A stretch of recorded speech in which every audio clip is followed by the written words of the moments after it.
El siglo XVII. Un continente en llamas. Europa temblaba. El Imperio Otomano, una implacable marea de conquista, avanzaba hacia el oeste.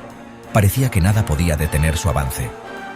Desde los Balcanes hasta el corazón de Europa, la sombra de la media luna se cernía amenazante. Viena, una joya en el Danubio, se erguía como un baluarte contra esta marea.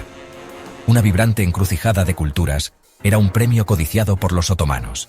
Su caída significaría más que la pérdida de una ciudad. Sería un golpe devastador para la cristiandad. El año 1683 amaneció con una sensación de presagio. Los rumores de guerra se convirtieron en gritos de alarma cuando llegaron las noticias. El gran ejército del sultán estaba en marcha. Su objetivo, Viena. El miedo se apoderó de la ciudad. Pero en medio del terror, una chispa de desafío parpadeaba. Viena no caería sin luchar.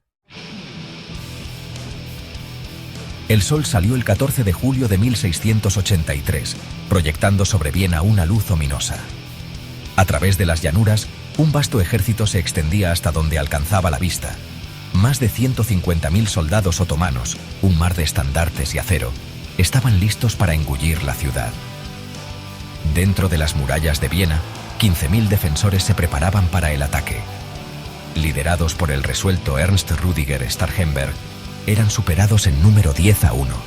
Sin embargo, su determinación ardía con fuerza. Defenderían su ciudad o morirían en el intento. El primer asalto otomano fue implacable. Los cañones rugieron, sacudiendo los cimientos mismos de Viena. Los edificios se derrumbaban bajo una lluvia de fuego. Día tras día, el bombardeo continuó. Los defensores lucharon con tenacidad, repeliendo cada ataque. Las semanas se convirtieron en meses. El implacable asedio cobró su precio. La comida y las municiones disminuyeron. La enfermedad se propagó por la ciudad devastada. Aún así, Viena resistía, un faro de desafío contra la oscuridad invasora. Mientras Viena luchaba por sobrevivir, una súplica desesperada de ayuda resonó por toda Europa. El Papa Inocencio X, reconociendo la gravedad de la situación, pidió un frente cristiano unido. Su llamado fue respondido. Desde todo el Sacro Imperio Romano Germánico, las tropas comenzaron a reunirse. El rey polaco, Jan Sobieski III, un guerrero experimentado y devoto católico, respondió a la convocatoria. Prometió sus fuerzas, incluyendo sus formidables húsares alados, para la defensa de Viena. Se forjó una gran alianza, la Liga Santa. Esta coalición de potencias cristianas, unidas por un enemigo común, marchó en ayuda de Viena. La esperanza, parpadeante pero tenaz, se reavivó. El destino de Viena, y quizás de la cristiandad misma, pendía de un hilo. Al frente de las fuerzas otomanas estaba Kara Mustafa, el gran visir. Ambicioso y despiadado, vio el asedio de Viena como su camino a la gloria. Imaginó una marcha triunfal hacia el corazón de Europa, consolidando su legado como conquistador de imperios. Confiado en su abrumadora superioridad numérica, Kara Mustafa rechazó las ofertas de negociación. No aceptaría nada menos que la rendición incondicional de Viena. Esto, sin embargo, resultó ser un error fatal. Subestimó la determinación de los defensores y la creciente fuerza de la fuerza de auxilio que se acercaba. A medida que los días se convertían en semanas y las semanas en meses, el asedio se prolongaba. Los otomanos se impacientaron. Su confianza inicial disminuyó a medida que Viena se negaba obstinadamente a ceder. La llegada de las fuerzas de la Liga Santa en el horizonte marcó un cambio dramático en el curso de la guerra. Los muros resisten, una defensa desesperada. Dentro de los muros maltrechos de Viena, Ernst Rüdiger Starhemberg, un líder forjado en el crisol de la guerra, animó a sus hombres cansados. Un maestro de la defensa utilizó cada piedra, cada cañón, cada hombre al máximo. Su nombre se convirtió en sinónimo de coraje y resistencia. Los defensores, inspirados por la resolución inquebrantable de su líder, lucharon con la furia de hombres que defienden sus hogares. Ciudadanos, jóvenes y viejos, tomaron las armas junto a los soldados, tripularon los muros, repararon las brechas y atendieron a los heridos. Su resistencia fue nada menos que heroica. Cada día de resistencia acercaba a Viena a la salvación. La visión de su espíritu inquebrantable, su negativa a romperse bajo una presión implacable, quedaría grabada para siempre en los anales de la historia. Llegan los húsares alados, un trueno del norte. Al amanecer del 12 de septiembre de 1683, el destino de Viena pendía de un hilo. Los defensores, exhaustos y agotados, se aferraban a sus murallas derruidas. Entonces, un sonido como un trueno resonó en el campo de batalla.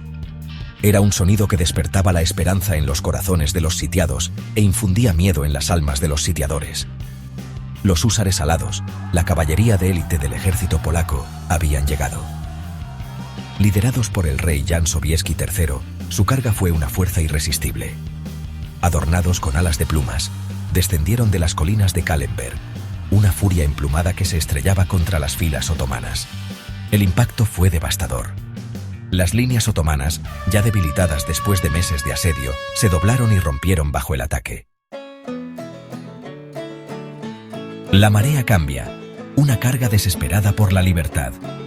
La llegada de las fuerzas polacas y sus aliados marcó el punto de inflexión de la batalla. La marea que había parecido tan decisivamente a favor de los otomanos estaba cambiando rápidamente. Inspirados por la visión de sus rescatadores, los cansados defensores de Viena salieron de la ciudad. Lo que siguió fue un cuerpo a cuerpo desesperado y sangriento. El aire estaba denso de humo, el choque del acero y los gritos de los moribundos. Pero en medio del caos, las fuerzas cristianas lucharon con un nuevo fervor. Sentían que la victoria estaba a su alcance. Los otomanos, tomados por sorpresa por la ferocidad del contraataque y la repentina llegada de tropas frescas, comenzaron a flaquear. Sus líneas, antes impecables, se derrumbaron. El pánico se extendió entre sus filas como la pólvora. Victoria y sus consecuencias. Una nueva era para Europa. Al ponerse el sol el 12 de septiembre de 1683, el resultado de la batalla ya no estaba en duda. El ejército otomano, derrotado y desmoralizado, estaba en plena retirada. Viena, contra todo pronóstico, había sobrevivido. La victoria envió ondas de choque por toda Europa. El Imperio Otomano, que había parecido invencible durante tanto tiempo, había sufrido una derrota decisiva. El mito de su invencibilidad se hizo añicos. La victoria en Viena marcó el comienzo del declive del Imperio Otomano en Europa. Más importante aún, anunció una nueva era de cooperación entre las naciones cristianas de Europa. La Liga Santa, forjada frente a un enemigo común, había demostrado su valía. Sirvió como modelo para futuras alianzas contra las amenazas al continente. La batalla de Viena no fue solo un punto de inflexión en la historia militar de Europa. Fue un momento decisivo que cambió el panorama político y cultural del continente durante los siglos venideros. La victoria de la Liga Santa sobre el Imperio Otomano detuvo la expansión de este último hacia el oeste, asegurando las fronteras de Europa y la supervivencia de los estados cristianos. Tras la batalla, se analizaron meticulosamente las lecciones estratégicas. La importancia de la unidad entre diversos estados, la eficacia de las cargas de caballería bien coordinadas y el papel crucial de las fortificaciones se convirtieron en temas centrales de las doctrinas militares. Estas lecciones influyeron en los futuros conflictos europeos, sentando las bases de las tácticas de la guerra moderna. Culturalmente, la victoria en Viena se convirtió en un símbolo de resistencia y cooperación, inspirando el arte, la literatura e incluso el pensamiento político. Subrayó la importancia de las alianzas y el poder de la defensa colectiva, principios que resonarían en la diplomacia y la estrategia militar europeas durante generaciones. Gap, tu, S.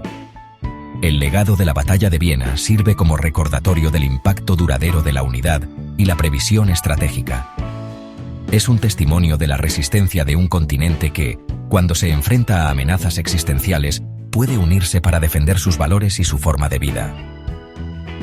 Al reflexionar sobre este momento crucial de la historia, vemos cómo sigue influyendo en nuestro mundo actual, recordándonos la importancia eterna de la solidaridad y la visión estratégica.